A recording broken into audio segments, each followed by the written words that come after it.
Finally, we got to his house. Get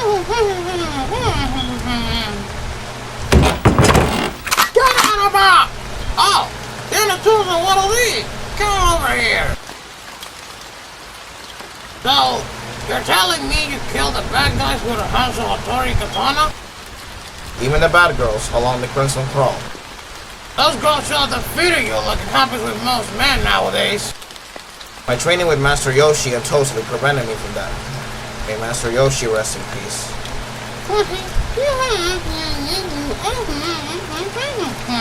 Well, shut up, Waddle Dee.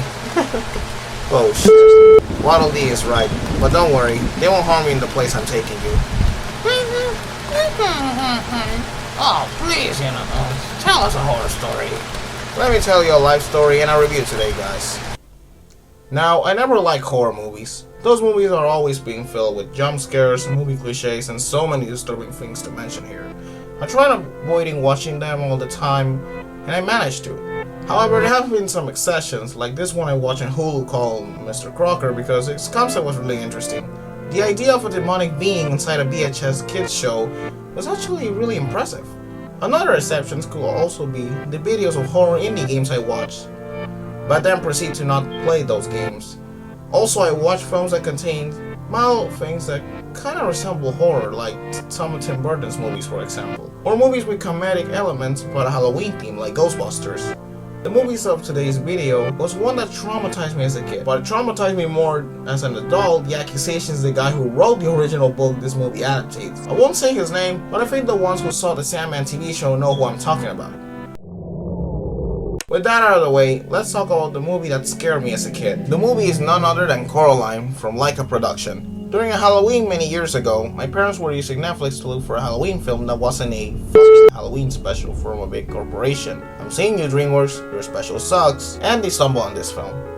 Just the beginning of this movie traumatized me. The eerie song as the needle hands were remodeling a doll to look like the main character of the film gave me a weird vibe, and the colors of the scene gave me stomach aches as well. Then the film begins. Coraline and her parents moved to the Pink Palace Apartments. The Pink Palace Apartments is a big house shared by other inhabitants I will get to later. Coraline is playing with a wooden stick around the castle, and to be fair, this scene was really relatable to me as a kid since I did that too at that age. Anyway, she's found by a cat, and then she encounters a kid with a creepy slasher mask who turns out to be her neighbor Wybie. She was mad at both for scaring her and because she was looking for a well. The well they found was deep enough to not see its end. Wybie makes a statement that normally her grandma won't rent the apartment for families. Seriously, this movie was making weird enigmas for me right before it even started, especially with me having a really childlike brain before. At home, Coraline's parents don't really have time for her, and when her mother told her about the doll Wybie left her, guess what? It was the same doll from the intro. The same doll? Coraline decides to follow her mother's commands and explores around the house along the doll. The music in this scene, along with the rest of the movie, is actually really beautiful. Seriously, why the movies I had reviewed so far have better music than nowadays? She sees a lot of things, including a weird door that was shut, and it seemed to have a black key with a button as a way to access it. After an awful dinner, she went to sleep, and then she saw a mouse with button eyes walking around the house. And when she follows it, the once shut door is now open, showing a colorful wormhole tunnel. This scene really blew my mind as a kid since I was really impressionable back then. But what shocked me more was not just that the house was a huge replica behind the door, but there were also doll-like replica of her parents with button eyes and all. The mirror realm ended up being a better version of her home, along better parents, better food. I can't forget the gravy train, which comes from a guy who doesn't like gravy in his mashed potatoes, but still, my point still stands. Let's focus on the movie, please. After this, both other parents let her sleep in their house, and she wakes up on her original home. The next day, she visits the neighbors/residents of the Pink Palace. First, she goes to the attic of the Pink Palace, home of the Russian ringmaster, Mr. Babinski. Babinski is training acrobatic mice in his apartment, and he's making sure no one sees the process. However, before she leaves, he gives her a message of the mice that said, "Do not enter the secret door." Even as a kid, I knew the mice were trying to warn her. Later, she goes to the basement, home of Miss Pink and Miss Forcible. Both women were actresses in their youth. Miss Pink does a future-like prediction and sees that she will be in danger in the future. The cup showing a black hand on display. A black hand?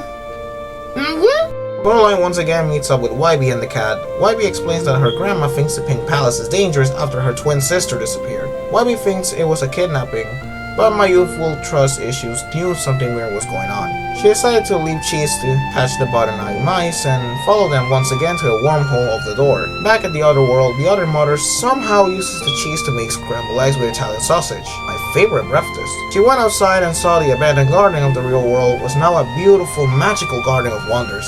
Her other father appears riding a mechanic insect and takes her flying to show the garden from her face. During the breakfast, the other mother tells her Bobinski wants to show him something. Along other Wybie, who was mouth shut, takes her to the attic, and inside they were greeted with cotton candy cannons, popcorn Ferris wheels, and the amazing presentation of dancing mice. And once again, she is back home after waking up from the bed. At the close-up, she had an argument with his mother over some gloves she wanted to buy, and wishes to be living with her other parents. Speaking of the gloves, I wish I had those yellow cartoon gloves to hide my hyena paws. After her mom left to buy food, she takes the key and enters the door, with the cat seeing her and looking disappointed. Speaking of the cat, what's up with the cat? Back at the other world, her other parents left her new clothes and a buffet with all my favorite foods. And to answer your question, Fuzzy, the cat is there, but it's the same one from the real world and talks. The cat warns Coraline of the other world, but she doesn't listen and heads to the theater of Miss Pink and Miss Forcible. At the theater, they went from looking old with button eyes to look young with button eyes. Shut up, Waddle Dee! The other mother tells Coraline that she can stay with one condition: buttoning up her eyes. This is where the horror and my phobia towards buttons begin. She tried going back to sleep, however this doesn't work and she's still trapped in the other world. The living room is locked and the other father can't talk because of the hands in the piano. She encounters a cat once again and sees that the other mother made a fraction of her world. The cat also reveals the mouse with button eyes were actually rats. At the living room, the other mother reveals her true form and she turns out to be the Beldam, an elder witch, and throws her into the mirror prison.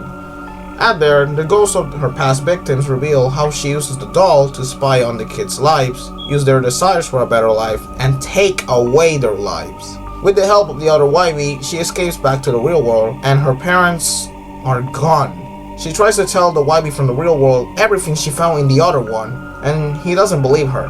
She even tries calling her parents, but they don't answer. The Beldam?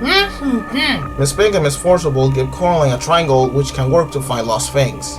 Now aware of the Beldam kidnapping her parents, Coraline returns to the other world to confront her and rescue her parents along the cat. While the Beldam was making my favorite breakfast, Coraline proposes a game. This game will be a fetch quest to find her parents and the eyes of the ghost children. If she wins, she leaves the other world, and if she loses, she'll be forced to stay. The Beldam agrees, and this is where the horror begins. This story is making me wet myself.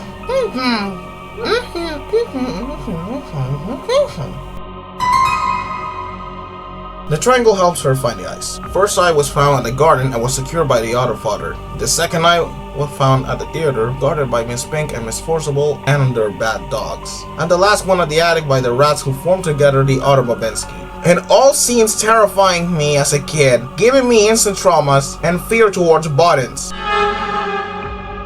The pain, I can't handle it.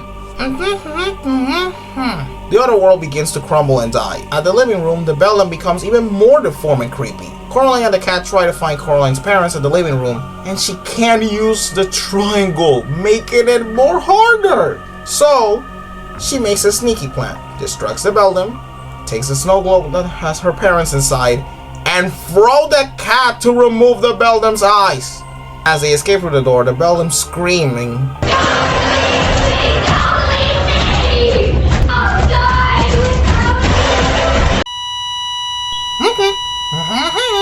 Oh, sorry, I just gotta sleep. her parents are back. The eyes of the ghost children return to their souls, and everything seems fine when Coraline goes to the well to throw the key.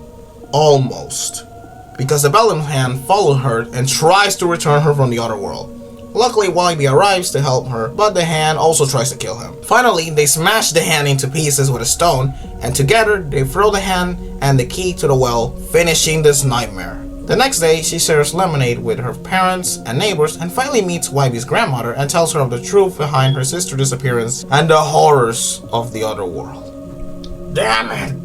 You made me wet myself, Toons. Yes, this story gave me nightmares for days. But despite that, nowadays I think it's a really decent film. And I really love the stop motion and all the effort. That was something I couldn't appreciate back then when I was really young. But now I'm older, I can appreciate the film. And still be terrified of it too. Let me see. Professor Marmalade found dead in Dreamcatcher. Wait, that cliche small-sized villain? I didn't kill him. Why it says he died? White-haired assassin? A white-haired assassin? But who could it be? Oh, Hienatoons, be ready to meet me and your demise. No one steals my kills and leaves me with the cliche villain.